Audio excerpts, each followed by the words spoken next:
Good. Staying on taxes, rampant federal fraud is being exposed all across the country. John Hart joins me now. Now, he is the Open the Book CEO. John, we've got rampant fraud. How would this proposed Expedited Transparency Act, how would that stop fraud? Well, Stuart, thanks for having me on. Look, we should think of April 16th as Social Contract Day. That's the day when we make sure that for every dollar of freedom we give up, we get more than $1 back in benefits. And so one of the best ways to do that is through better transparency laws. When I worked for Cobra, we put all government spending online for the first time. We teamed up with Obama to do that, created USA Spending. But now there's a big lag and a delay, and federal bureaucrats figured out ways to hide the balls. So we need to expedite that. If the founders had access to today's technology, Stuart, they would insist on real-time transparency.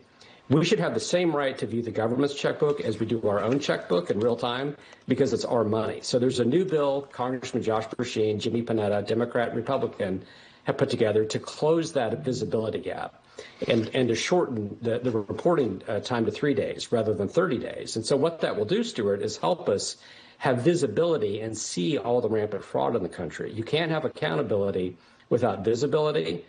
And transparency is one of the best ways to hold politicians in Washington accountable. Right. We had Senate Doge Caucus Chair Joni Ernst on the show yesterday, and she said thousands of IRS workers owe millions of dollars in overdue taxes. Watch this. We have found that 6,000 employees of the IRS are delinquent upon their own taxes or simply haven't filed, and that's to the tune of nearly $50 million.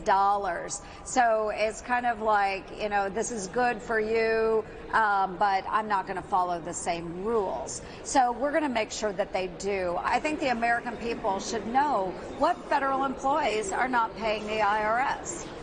Well, John, what should we do with these 6,000 employees owing $50 million? What should we do with them? Well, Stuart, before we audit a single American small business, we should audit IRS employees and make sure they're paying their taxes and maybe assign them phone call duty so they can pick up the phone and have a human being available to talk to people that have questions instead of making folks wait for hours on the phone.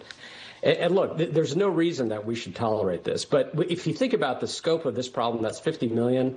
If you look at an area like healthcare fraud, you're talking about we have a $5 trillion healthcare economy.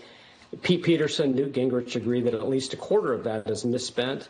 So there are hundreds of billions of dollars in fraud that we could capture and identify, and that would set the stage for the reforms that we have to keep these safety net programs sustainable and accountable. And so I think making sure that IRS employees pay their taxes is a good first step, and I commend Senator Ernst for her great leadership in that. All right, John Hart, thanks for joining us. We'll see you again soon, I'm sure. Thank you, John.